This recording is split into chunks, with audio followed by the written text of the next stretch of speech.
Présidente, et on va continuer de travailler ensemble. En question principale, je reconnais maintenant le député des Îles-de-la-Madeleine. Madame la Présidente, le gouvernement de la CAQ a voulu entreprendre une guerre contre les médecins. Il récolte ce qu'il a semé. Le conflit actuel ne sert personne et les principales victimes de ce gâchis, ce sont les patients au Québec.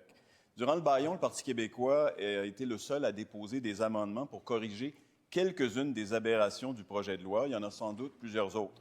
Par exemple, à l'annexe 1, objectif 8 ABC, les examens en imagerie médicale doivent être interprétés dans un délai de moins de 5 jours. Or, le ministre impose cette cible aux radio-oncologues, alors que ceux-ci n'interprètent pas les imageries médicales.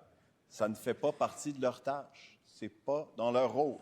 Comment le ministre peut-il justifier une telle erreur qu'il n'a pas voulu corriger?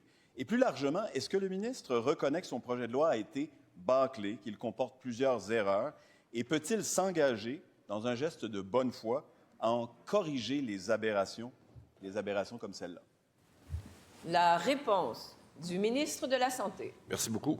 Et tout d'abord, Madame la Présidente, j'aimerais quand même souligner que notre gouvernement apprécie beaucoup que le Parti québécois a énoncé clairement qu'il était d'accord avec le principe du projet de loi. Et ça, je pense que c'est important de le reconnaître et d'apprécier qu'ils ont eu le courage politique dans le moment que nous vivons de le dire. Alors, je tiens à les remercier d'avoir pris cette position-là. Maintenant, pour la question des radio-oncologistes, j'aimerais faire une précision.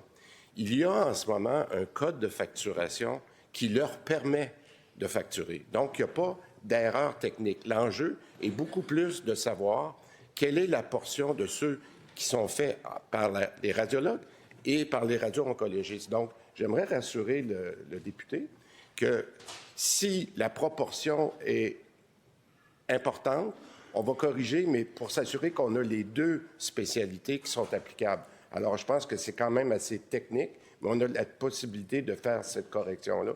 Mais je dois vous dire qu'il y a un code de facturation pour les radio-oncologues. Alors donc, il n'y avait pas d'erreur comme telle. Il s'agit juste de voir si la proportion est respectée. Première, complémentaire. Madame la Présidente, on était d'accord avec la révision du mode de rémunération, mais il y a beaucoup d'autres choses dans le projet de loi, beaucoup d'aberrations. Une autre des aberrations, c'est que le ministre, évidemment, veut que les réseaux publics de santé soient plus efficaces. Et un des éléments pour améliorer l'accès des patients à un médecin, c'est la télémédecine.